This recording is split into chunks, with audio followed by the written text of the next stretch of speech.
या मकड़ी के जाले लेंस के आगे पड़ जाने की वजह से फिल्में खराब हो गई। और एक बार तो ऐसा भी हुआ कि फिल्म बनाते समय पायस, जिसे इम्यूलिजन भी बोलते हैं, फिल्म पर पिघल जाने से कि उनकी फिल्म खराब हो गई।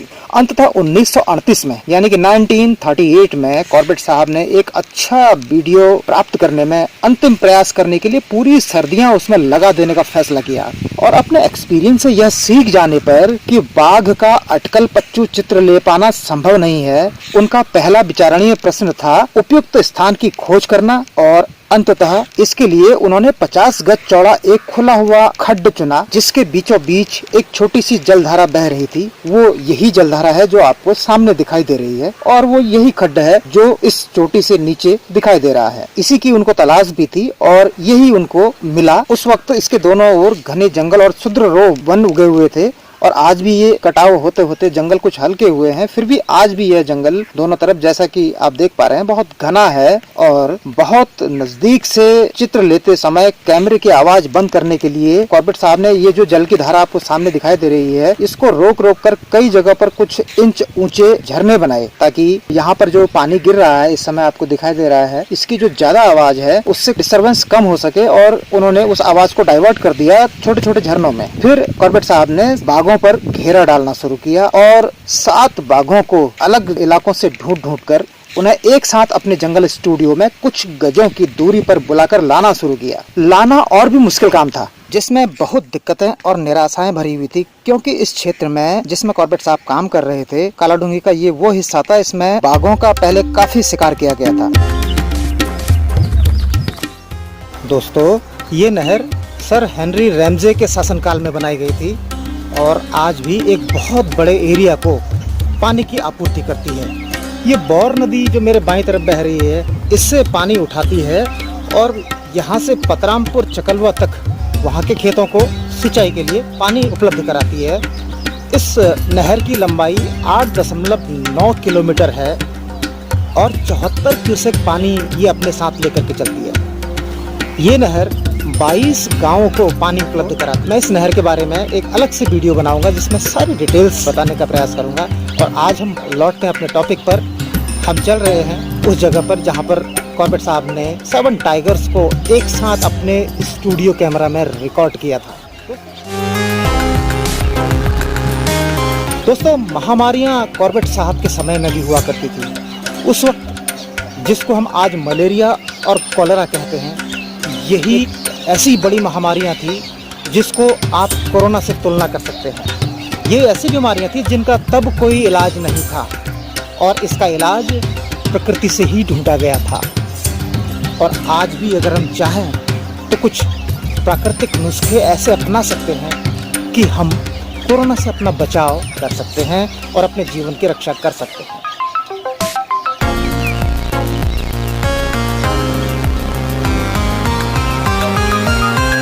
यहाँ से 800 मीटर की दूरी हमें और तय करनी है उस पॉइंट पे पहुँचने के लिए जहाँ पे कॉर्बेट साहब ने 7 शेरों की एक साथ शूटिंग की थी।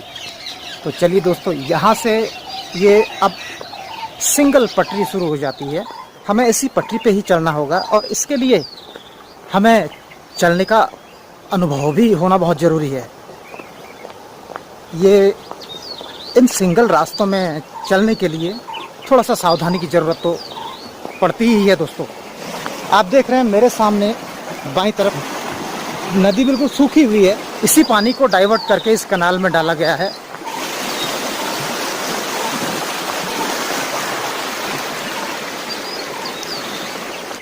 यहाँ से हमें सुरंगें मिलना शुरू हो जाती हैं। उस ज़माने की टेक्नोलॉजी से ज़मीन को काट करके उसकी सुरंगें बनाई गई थी और एयर पासिंग के लिए जगह जगह बीच में इस तरीके से ये टैंक नुमा आकृतियाँ बनाई गई, जिससे यहाँ से हवा पास हो सके और एयर प्रेशर की दिक्कत ना आए। तो इस तरीके से इस नहर का निर्माण उस ज़माने में किया गया था। इसमें डिटेल से बात करेंगे हम अपने आने वाले वीडियोज़ में। दोस्तों, 8:30 बजे का समय हो गया है, लेकिन अभी यहाँ पर सूरज की किरणें नहीं पहुँच पाई हैं क्योंकि ये जंगल बहुत घना है। इधर बौर नदी की तरफ घना जंगल उगाया है नहर और बौर के बीच में। इसमें अक्सर हाथियों का एक झुंड रहता है, तो हमें सतर्क होकर के चलने की ज़रूरत है। लीजिए दोस्तों, बस 100 मीटर की दूरी पर हम खड़े हैं उस जगह से जहां कॉर्बेट साहब ने अपना स्टूडियो बनाया था और उसमें 7 टाइगर्स यानी कि 7 बाघों की एक साथ रिकॉर्डिंग की थी। दोस्तों, सुबह का समय है और जानवरों का, वाइल्ड एनिमल्स का भोजन के लिए निकलने का समय है और हम उस जगह के काफ़ी नज़दीक हैं, यानी कि 90 मीटर की दूरी पर हैं जहाँ पर कॉर्बेट साहब का स्टूडियो बना हुआ था। उफ दोस्तों, यहाँ पर तो पेड़ गिरा हुआ है और आगे भी पेड़ और उसके बाद ये पीछे भी पेड़। हम तो यहाँ पर घिर गए हैं, लेकिन हमें हिम्मत नहीं हारनी है, हमें आगे बढ़ते रहना है। जिस तरीके से कॉर्बेट साहब आगे बढ़ते थे और हमेशा अपने टारगेट तक पहुँचते थे, ठीक उसी प्रकार से आज हम यहाँ पर अपने टारगेट की ओर बढ़ रहे हैं और ठीक इसी प्रकार से हमें कोरोना और हैंटा वायरस से भी लड़ने के लिए और अपना बचाव करने के लिए अपने टारगेट की तरफ बढ़ना ही होगा और हम एक दिन इस कोरोना वायरस से और हैंटा वायरस से निजात पा जाएंगे। बस दोस्तों, बस एक चैलेंज और हमारे सामने आया है, ये जो पेड़ गिरा हुआ है और ठीक इसके पीछे वो जगह है जहां हम जाने वाले हैं अभी अपने टारगेट के लिए। और देखते हैं इधर से रास्ता है कि नहीं।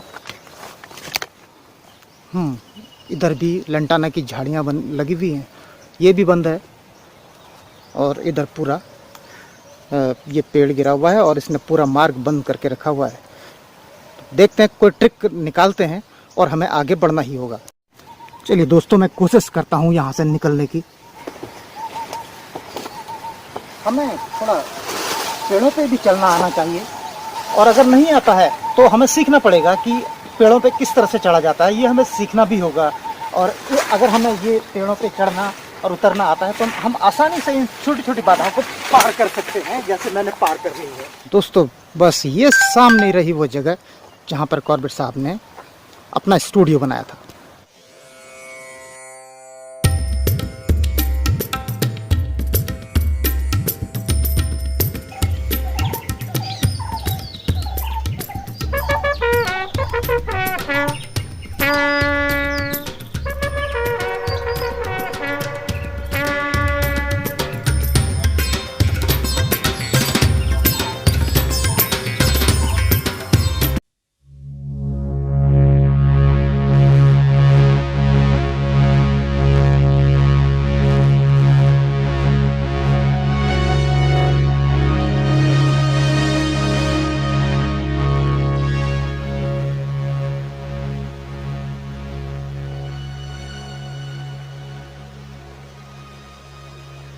तो दोस्तों, अगर आपको ये वीडियो अच्छी लगी तो इसे लाइक कीजिएगा, शेयर कीजिएगा अपने फ्रेंड्स के साथ और इसी तरह की और बहुत सारी वीडियोस देखने के लिए, आप हमारे साथ बने रहने के लिए इस चैनल को सब्सक्राइब कर लीजिएगा और साथ ही बेल आइकन प्रेस कर दीजिएगा ताकि आपको हमारी आने वाली अगली वीडियो का नोटिफिकेशन मिल सके। Thanks a lot, take care from corona and hanta virus.